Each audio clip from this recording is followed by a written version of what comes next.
long as I've been alive, there's existed a battle between what I want in the moment and what I need. And it transforms, it takes different shapes, but its impact is always felt. And so the question remains, in spite of the option to concede the temporary way out, are we willing to endure the now for a beautiful forever? Commit to that delayed gratification? Hold off just a little longer, do a little more. See, every time I hold the line, every time I refuse to give in, the victory tends to be just a little sweeter. So what is this force keeping us from greatness? This invisible, unquantifiable adversary telling us to stop, to submit, to just accept things as they are? Well, as Stephen Pressfield states in his book, The War of Art, this is resistance. The ego in disguise, it's the desire to stay the same, pushing us away from the very action necessary to obtain what we truly want, not in the moment, but in our souls, our true reason for being.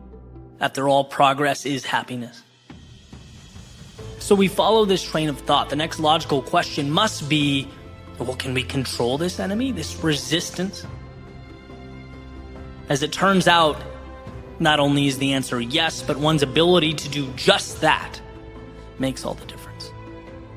We can harness that demon that lobbies so hard for the status quo. We can learn to laugh every time it throws a fit when we attempt to change ourselves, our situation, our environment. It can be told no. In fact, Pressfield states that people who live free lives have learned to master themselves. People that can't master themselves will find someone else to rule over them, whether it be excuses, critics, or other outside constraints.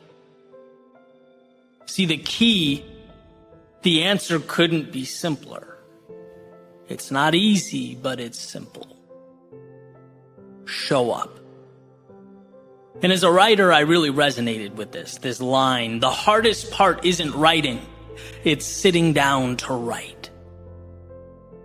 It's arriving. And now life can flow through you. You're able to be that messenger that carries the divine so that it can be shared with the world, distributed to the masses. But you must first say no to that voice proclaiming that it's not important, that it doesn't matter. You must tear down the idea that you're not good enough. Walk up and sit in that metaphorical seat, whatever it is for you. Begin speaking, writing, painting, analyzing, constructing, devising, but you must sit down and begin.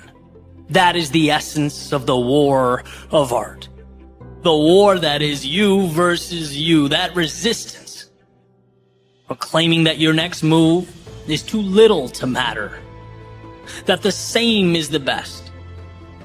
But you have to see beyond what's in front of you. It's why the author is so adamant about not giving in, saying if you cave in today, you're twice as likely to cave in tomorrow.